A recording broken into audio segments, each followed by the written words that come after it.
오늘 같이 나눌 하나님의 말씀은 베드로전서 3장 17절 말씀입니다. 우리 같이 한 목소리로 봉독하도록 하겠습니다. 시작. 선을 행함으로 고난받는 것이 하나님의 뜻일진데 악을 행함으로 고난받는 것보다 나으니라. 아멘. 자, 말씀 같이 나누도록 하겠습니다. 우리가 어떤 결혼식이나 아니면 입사나 승진 그리고 사업 확장 등 좋은 일들을 축하할 때 요즘 가장 많이 쓰이는 문구가 있는데요. 혹시 무엇인지 아실까요? 네, 맞습니다. 네. 이제 꽃길만 걸으세요 라는 그 축하의 메시지를 좀 많이 쓰는 것 같습니다. 들어보셨죠? 네. 우리의 삶이 평탄하고 형통하며 그리고 바라던 바들이 척척 이루어지는 그런 축복을 많이 받으라는 그런 뜻일 겁니다. 이런 축복을 해주는 마음을 우리는 10분 이해를 합니다.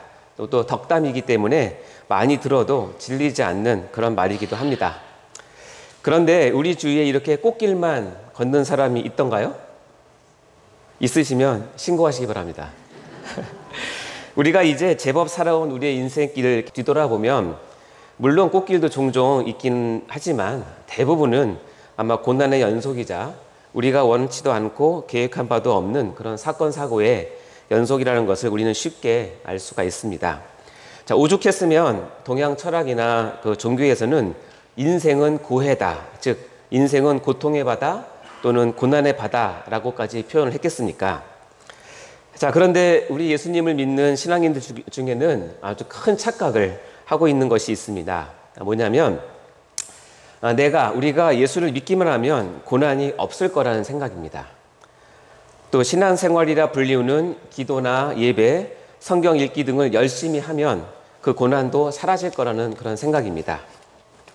더 나아가서 교회에 충성하고 헌신하면 고난은 나에게서 멀어질 거라는 그런 생각입니다. 심지어는 신비한 영적 체험을 하고 하나님의 음성을 듣는 신비한 이적을 경험하면 이제 고난은 남의 이야기가 될 거란 그런 생각들입니다. 실제로 이런 생각들을 많이 하고 교회에 나오시는 것 같습니다. 그런데 이런 자신만의 믿음에 사로잡힌 성도들이 자신이 이해 못할 그 고난을 한 번만 찾아오면 금세 혼란에 빠지는 모습을 발견하곤 합니다. 오죽했으면 우리가 아까 불렀던 왜 나만 겪는 고난이냐고 라는 가사에 작사가 김석균 목사님이 이렇게 표현을 했겠습니까? 1절에 보면 왜 나만 겪는 고난이냐고 불평하지 마세요. 2절에 보면 왜 이런 슬픔 찾아왔는지 원망하지 마세요. 아마 작사가 김석균 목사님이 보니 얼마나 많은 성도들이 자기에게 고난이 찾아오면 불평과 원망을 하고 있었는지를 이 가사에서 우리를 고발하고 있는 것 같습니다. 찔리십니까? 오늘 우리는 그래서 말씀을 통해서 우리와 늘 함께 다니는 이 고난을 좀 더 성경적으로 그리고 하나님의 관점으로 보고자 합니다. 그래서 오늘 설교는 속지 맙시다 시리즈 31번째 시간으로 설교의 제목은 왜 나만 겪는 고난이냐는 불평에 속지 맙시다입니다. 우리 같이 제목 한번 읽어볼까요? 시작. 왜 나만 겪는 고난이냐는 불평에 속지 맙시다.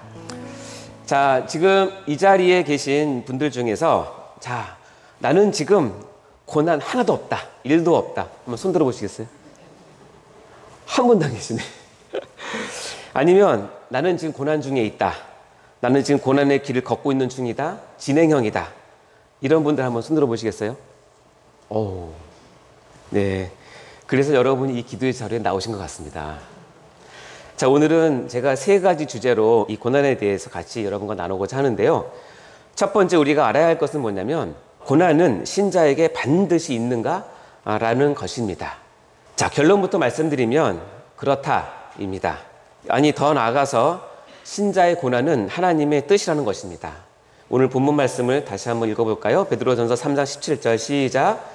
선을 행함으로 고난받는 것이 하나님의 뜻일진데 악을 행함으로 고난받는 것보다 나으니라.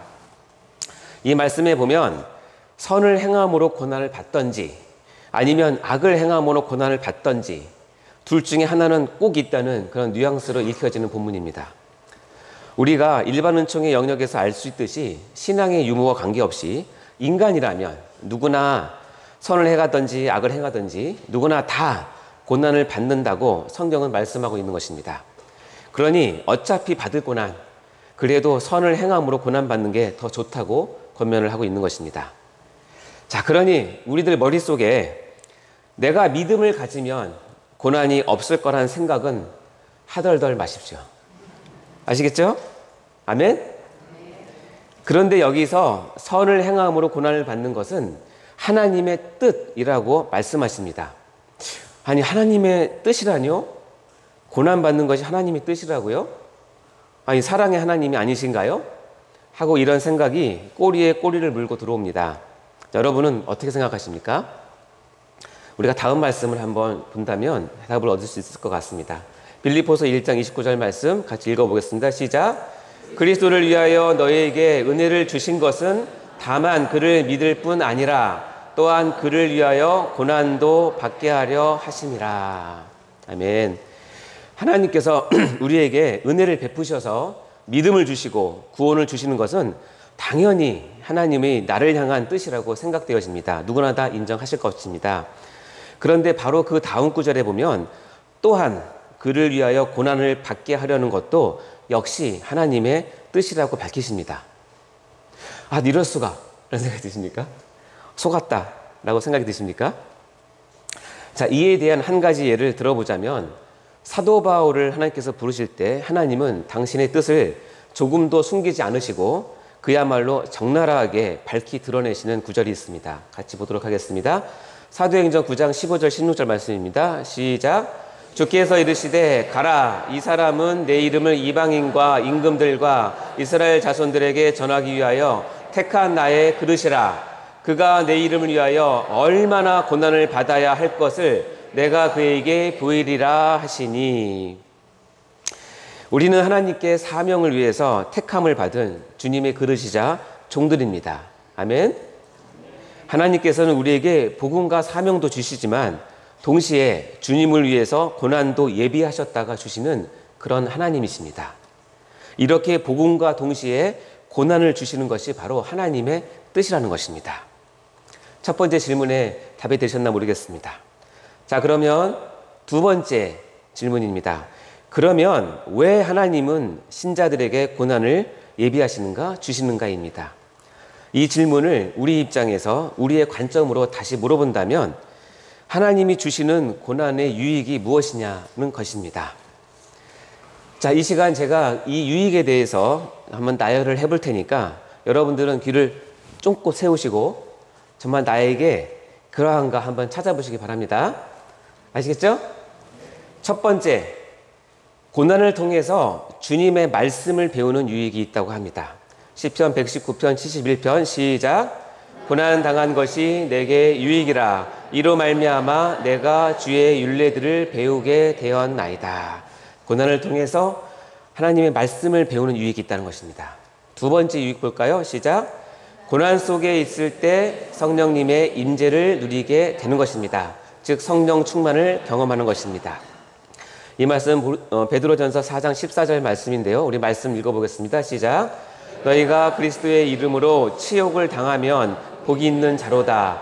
영광의 영 곧 하나님의 영이 너희 위에 계심이라. 우리가 그리스도의 이름으로 치욕을 당하면, 즉 고난을 당하면 너는 참 복이 있다라고 성경은 증언하는데 이유는 뭐냐면 영광의 영, 즉 하나님의 영, 다시 말하면 성령님이 나와 함께 계시는 기회가 되기 때문에 그렇습니다. 아멘. 혹시 여러분 고난 중에 계신다면 여러분과 함께 계시는 성령님을 꼭 만나시기 바랍니다. 자, 세 번째 유익은 뭐냐면 고난이 넘칠 때 비로소 우리가 주님께서 주시는 진정한 위로를 맛볼 수 있다는 것입니다.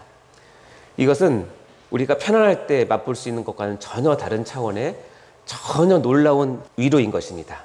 고린도후서 1장 5절 말씀 읽어볼까요? 시작. 그리스도의 고난이 우리에게 넘친 것 같이 우리가 받은 위로도 그리스도로 말미암아 넘치는도다. 아멘.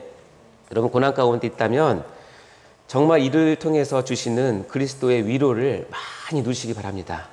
그 위로가 그 고난을 능히 이기고도 남을 힘과 평안함을 허락하실 것입니다. 자, 고난은 우리를 기도의 자리로 인도하는 유익이 있습니다. 야고보서 5장 13절 말씀 읽어보겠습니다. 시작. 너희 중에 고난 당하는 자가 있느냐? 그는 기도할 것이요. 즐거워하는 자가 있느냐? 그는 찬송할지니라. 좀 역으로 생각하면 우리가 얼마나 기도 안 하면 하나님께서 고난을 주시겠습니까? 아까도 보니까 고난 가운데 있다고 생각하시면 여기 거의 한 80% 되시는 것 같아요. 그만큼 여러분의 마음이 가난하고 낮아지고 하나님의 은혜를 구할 수밖에 없는 그런 상황이라서 여러분 이 자리에 나오신 줄 믿습니다. 너무 잘하셨습니다. 고난은 우리를 기도의 자리로 몰고 가는 우리 스승과 같은 것인데요. 고난을 당하는 자가 있으면 기도하라고 명령을 하십니다. 여러분 고난 당할수록 기도하시기 바랍니다. 자, 5번째는 유익이 뭐냐면 육체의 고난은 죄를 그치게 하는 효능이 있기 때문에 그렇습니다. 우리 베드로전서 4장 1절 말씀 읽어볼까요? 시작. 그리스도께서 이미 육체의 고난을 받으셨으니 너희도 같은 마음으로 갑옷을 삼으라. 이는 육체의 고난을 받은 자는 죄를 그쳤음이니. 우리가 죄에 달려갈 때에 때로는 이 육체의 고난을 통해서 하나님께서 죄를 절제하시고 조절하신다는 그런 은혜를 주신다는 말씀입니다. 자, 이와 같이 대표적인 고난의 유익, 즉 하나님께서 우리를 위해서 고난을 주신 5가지를 알아보았습니다. 한번 정리를 해볼까요? 1번부터 5번까지인데 여러분 보시면서 마음에 새기시면서 나에게 이런 유익이 정말 있었는지를 보시면서 읽어보겠습니다. 첫 번째 시작. 고난을 통해서 주님의 말씀을 배우는 유익이 있습니다. 두 번째, 고난 속에 있을 때 성령님의 임재를 누리게 됩니다. 즉 성령의 충만함을 경험을 합니다. 세 번째, 고난이 넘칠 때 비로소 우리가 주님의 진정한 위로를 맛볼 수가 있습니다. 네 번째, 고난은 우리를 기도의 자리로 인도합니다. 다섯 번째, 육체의 고난은 죄를 그치게 하는 효능이 있습니다. 아멘. 자, 이 얼마나 복되게요. 그렇죠? 이 얼마나 복된 일입니까? 세상에 어느 누가 이런 유익과 이런 복을 우리에게 줄 수 있단 말입니까? 여러분 어떠세요? 이런 유익이 있는 고난을 이제는 어떻게 생각을 해야 될까요? 그렇다면 이제 세 번째는, 그렇다면 우리는 어떤 자세로 주님께서 예비하신 고난을 받아야 할까요? 고린도전서 4장 12절 13절 말씀 우리 같이 한 목소리로 읽어보겠습니다. 시작. 사랑하는 자들아, 너희를 연단하려고 오는 불시험을 이상한 일 당하는 것 같이 이상히 여기지 말고 오히려 너희가 그리스도의 고난에 참여하는 것으로 즐거워하라. 이는 그의 영광을 나타내실 때에 너희로 즐거워하고 기뻐하게 하려 함이라. 아멘. 우리가 고난에 대해서 잘 모를 때는 이 구절이 참으로 이해가 되지 않습니다. 아, 이건 너무 나갔네. 이건 아무나 할 수 있는 것이 아닌 것 같은데 베드로 정도니까 했겠지라고 하지만 우리가 고난을 다시 한번 묵상을 해보니 이것이 정말 맞는 말인 것 같습니다. 우리는 하나님께서 주시는 고난을 이상히 여기지 말고 그리고 즐거워하며 받아야 합니다. 왜냐하면 이 고난은 하나님의 뜻이자 우리를 지극히 사랑하시어 주님께서 유익을 가득 담아주시는 종합 선물 세트와 같은 것이기 때문에 그렇습니다. 사랑하는 성도 여러분, 이제 후로는 항상 내 주위에 있는 고난을 바라보는 여러분의 시각이 변하시길 바랍니다. 고난으로 인해 우울해지고 불평 나오고 원망하던 모습에서 이제는 벗어나서 오히려 고난으로 인해서 기뻐하고 즐거워하고 감사하는 그런 성숙된 성도의 모습으로 거듭나시기를 주님 이름으로 축원합니다. 사랑하는 성도 여러분, 누구나 다 고난이 오면 우울해집니다.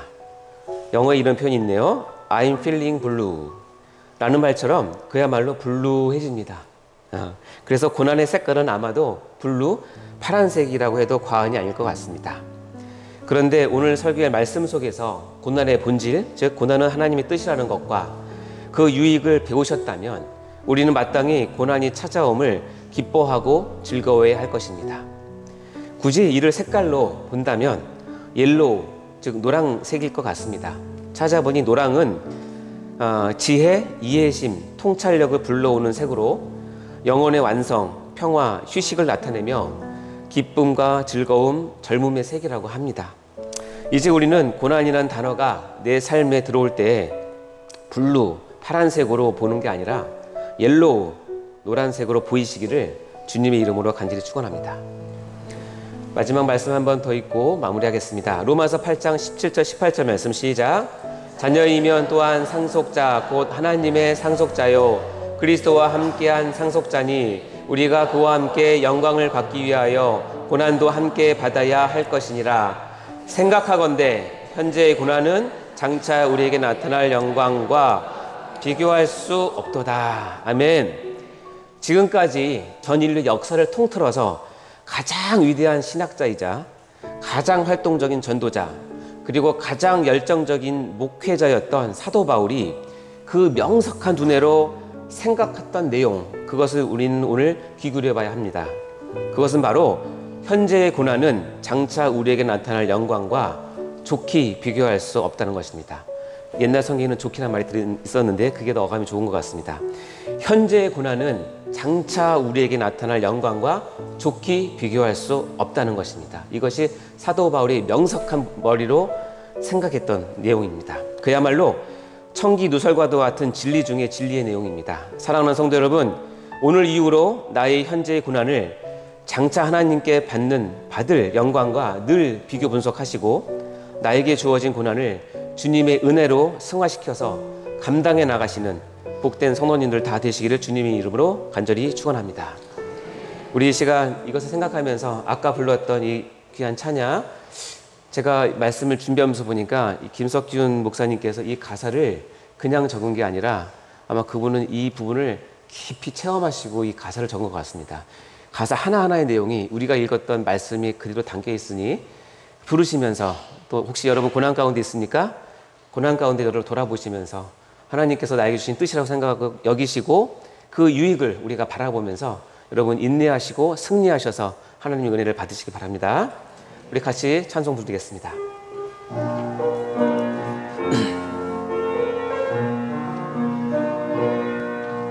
왜 나만 겪는 고난이냐고 불평하지 마세요. 고난의 뒤편에 있는 주님이 주실 축복 미리 보면서 감사하세요. 너무 견디기 힘든 지금 이 순간에도 주님이 일하고 계시잖아요. 남들은 지쳐 앉아 있을지라도 당신만은 일어서세요. 힘을 내세요.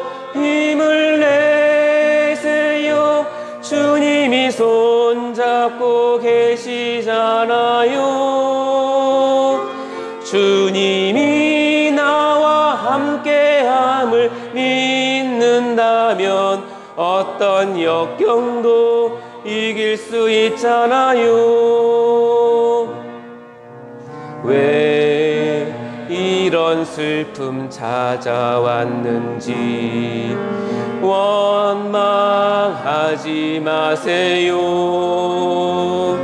당신이 잃은 것보다 주님께 받은 은혜 더욱 많음에 감사하세요. 너무 견디기 힘든 지금 이 순간에도 주님이 일하고 계시잖아요. 남들은 지쳐 앉아 있을지라도 당신만은 일어서세요. 힘을 내세요. 힘을 내세요. 주님이 손잡고 계시잖아요. 주님이 나와 함께함을 믿는다면 어떤 고난도 견딜 수 있잖아요. 힘을 내세요, 여러분. 힘을 내세요. 힘을 내세요. 주님이 손잡고 계시잖아요. 주님이 나와 함께함을 믿는다면 어떤 고난도 견딜 수 있잖아요. 기도하시겠습니다. 하나님 아버지 감사합니다. 우리에게 고난을 허락하시어 하나님의 뜻을 이루시고 고난을 통하여서 우리에게 예비하신 하나님 주님을 찬양합니다. 이 고난을 우리가 헛되이 받지 않게 하시고 원망이나 불평으로 받지 않게 하시고 이 고난을 통하여서 하나님께 더욱더 나아가는 성숙된 성도들 다 될 수 있도록 축복하여 주옵소서. 고난 가운데 있는 성도들이 있다면 이 시간 이 말씀들을 통해서 다시 일어설 수 있도록 힘을 낼 수 있도록 주님 도와주시옵소서. 감사드리며 예수님 이름으로 기도하옵나이다.